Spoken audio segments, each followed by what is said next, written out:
अधूरा हिसाब देने में कोई झिझक नहीं है, क्योंकि हमारे अधूरे हिसाब को कई गुना कम भी कर दे तो भी आप उसको परास्त नहीं कर पाएंगे श्रीमान केजरीवाल।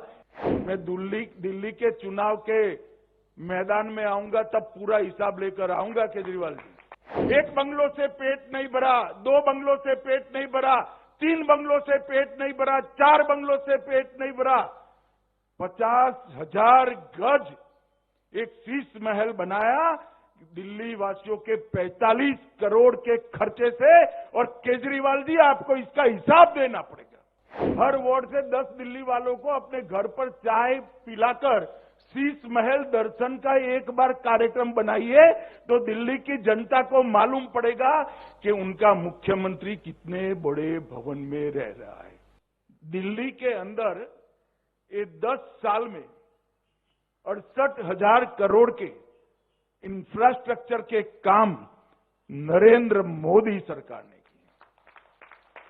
जो लोग हिसाब देना नहीं चाहते और हिसाब मांगने की आदत पड़ी है, उनको मैं कहना चाहता हूं कि मैं आज पाई पाई का हिसाब देकर जाता हूं।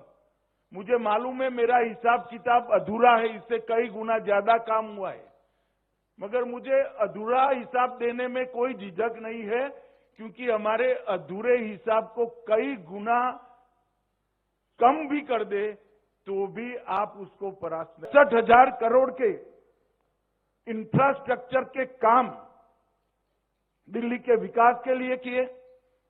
41,000 करोड़ रुपया का सड़क बनाया, 15,000 करोड़ के रेलवे के काम किए और 12,000 करोड़ के एयरपोर्ट और इसके आसपास की आनुषंगिक सेवाओं को सुदृढ़ करने के लिए किया।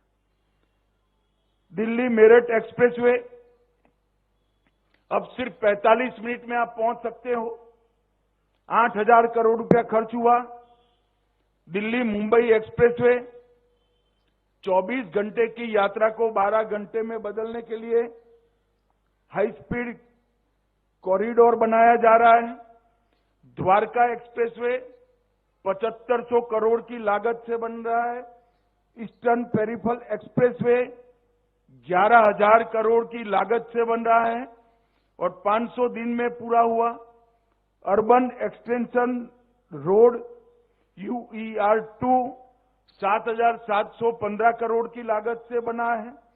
Pragati Maidan integrated transit corridor 920 crore की लागत से बना।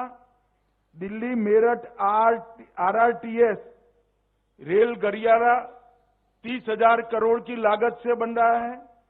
ITPO कॉम्प्लेक्स, जिसको पूरी दुनिया अब भारत मंडपम के नाम से जानती है, वो 7,000 सीट का कन्वेंशन सेंटर और 3,000 सीटिंग कैपेसिटी का एम्फी थिएटर बना। यशोभूमि कन्वेंशन सेंटर 5,400 करोड़ की लागत। द्वारका गोल्फ कोर्स 250 करोड़ की लागत। द्वारका स्पोर्ट्स कॉम्प्लेक्स 92 करोड़ की लागत। PM उदय के तहत 1731 कॉलोनियों को नियमित करने की प्रक्रिया कर 40 लाख गरीबों को मालिकाना हक देने की योजना लेकर आए। झुग्गी वासियों के लिए फ्लैट, प्रधानमंत्री आवास योजना शहरी में 29,000 मकान बनाए। इन सिटू स्लम रिहेबिलिटेशन लगभग 354 करोड़ से 3,000 EWS फ्लैट बनाए। दिल्ली विश्वविद्यालय में नया वीर सावरकर कॉलेज बनाया। प्रधानमंत्री संग्रहालय बना। पुलिस म्यूजियम बना। राष्ट्रीय युद्ध स्मारक बना। इंडिया इंटरनेशनल कन्वेंशन सेंटर और एक्सपो सेंटर का विकास बना। ऑक्सीजन पार्क्स बने और ग्रीन इनिशिएटिव भी ढेर सारे ले लिए गए। अब इतना सारा इंफ्रास्ट्रक्चर का काम, और मैं फिर से स्पष्टता करना चाहता हूं कि अधूरा हिसाब है, आनन फानन में बनाया गया है। मैं दिल्ली के चुनाव के मैदान में आऊंगा तब पूरा हिसाब लेकर आऊंगा केजरीवाल जी। मगर मैं आपको पूछना चाहता हूं कि आपने क्या किया, इसका जरा हिसाब दिल्ली वासियों को दीजिएगा। मैं अभी मेरे घर पर कुछ बच्चे मिलने आए थे, तो साहसिकता से मैं बात कर रहा था कि भाई ये हुआ, ये हुआ, ये हुआ। फिर मैंने उनको पूछा कि भाई केजरीवाल जी ने क्या करा, और मैंने ही जवाब दे दिया मेरी गलती हो गई कि कुछ नहीं किया। तो एक बच्चे ने स्फूर्ति से कहा कि साहब ऐसा नहीं है, आप इतना अन्याय उनको मत करिए, और दृढ़ता से के साथ, विश्वास के साथ कहा। तो मैंने कहा क्या कहना चाहते हैं, अब क्या किया? तो कि एक बड़ा 45 करोड़ का शीश महल उन्होंने अपने रहने के लिए बनाया। जो राजनीति में आए तब कहते थे हम सरकारी गाड़ी नहीं लेंगे, सरकारी बंगलो नहीं लेंगे, एक नए प्रकार की राजनीति का आगाज करेंगे।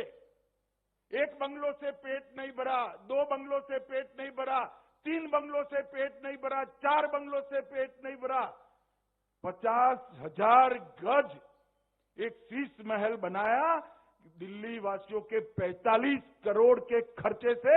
और केजरीवाल जी आपको इसका हिसाब देना पड़ेगा, दिल्ली की जनता को हिसाब देना पड़ेगा। किसके पैसे से 6 करोड़ के डिजाइनर मार्बल लगाए आपने? किसके पैसों से 6 करोड़ के मोटराइज पर्दे लगाए? किन के पैसों से 70 लाख के खोलने के लिए खड़ा न होना पड़े ऐसे ऑटोमेटिक दरवाजे लगाए? किसके पैसों से 16 स्मार्ट टीवी 64 लाख रुपए के लगाए? किसके पैसे से 50 लाख रुपए की कारपेट बिछाई गई? किसके पैसे से सजावटी पिल्लर 36 लाख के बनाए गए? दिल्ली वासियों को पानी देने का कोई हिसाब नहीं है। आपके 4 लोगों के परिवार के लिए 15 करोड़ का वाटर सिस्टम आपने लगाया केजरीवाल जी। दिल्ली की जनता इसका जवाब आपसे पूछ रही है। रिक्लाइनर सोफा और ढेर सारी सुविधाएं हैं, इसमें से कुछ चीजें तो ऐसी है जिसका नाम ही मैंने तो पहली बार सुना। भैया ऐसा भी कहीं हो सकता है? और वो जब मुख्यमंत्री थे तब मैं कहता था उनको, एक बार ट्वीट भी किया था, हर वार्ड से 10 दिल्ली वालों को अपने घर पर चाय पिलाकर शीश महल दर्शन का एक बार कार्यक्रम बनाइए, तो दिल्ली की जनता को मालूम पड़ेगा कि उनका मुख्यमंत्री कितने बड़े भवन में रह रहा है। भाइयों बहनों, दिल्ली के इंफ्रास्ट्रक्चर के लिए जब काम करने का मौका मिला, 10 साल का मौका मिला, और उस वक्त उन्होंने क्या किया? उन्होंने अपना भवन बनाने का काम किया, इंफ्रास्ट्रक्चर की चिंता नहीं। और ध्यान भटकाने वाले मुद्दों पर आप आगे बढ़ते हो। भाइयों बहनों, केजरीवाल जी अन्ना हजारे के भ्रष्टाचार विरोधी आंदोलन की प्रोडक्ट। मैंने अभी कहा, सुषमा जी ने 12 लाख करोड़ के घपले घोटाले भ्रष्टाचार को उजागर किया था। अन्ना हजारे ने वो भ्रष्टाचार के खिलाफ आंदोलन किया, और वो भ्रष्टाचार के खिलाफ आंदोलन के बाद जो केजरीवाल कहते थे हम कभी राजनीति में नहीं आएंगे, अन्ना बेचारे रालेगांव सिद्धि में वापिस चले गए। इन्होंने एक पार्टी बनाई और मुख्यमंत्री बने, हमें कोई आपत्ति नहीं।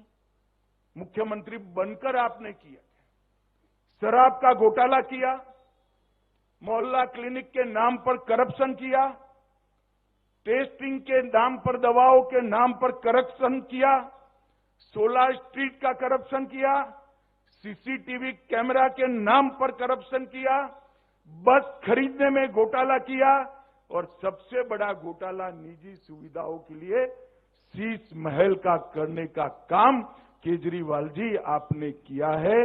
दिल्ली की जनता को आपको जवाब देना पड़ेगा, और दिल्ली की जनता इसका जवाब मांगेगी। और मैं केजरीवाल जी को कहना चाहता हूं, केजरीवाल जी हम पर जो आरोप लगाना है लगाइए, जनता फैसला करेगी। मगर आप शीश महल का जवाब दिल्ली की जनता को जरूर दीजिए। भाइयों बहनों, केजरीवाल का जो रास्ता है वो भारतीय जनता पार्टी के लिए अभिप्रेत नहीं है। हमने तो आयोजनबद्ध तरीके से शहरों का विकास करने का मोदी जी के नेतृत्व में ठाना है और आज इसकी ही एक कड़ी ये सुषमा स्वराज भवन बनी है।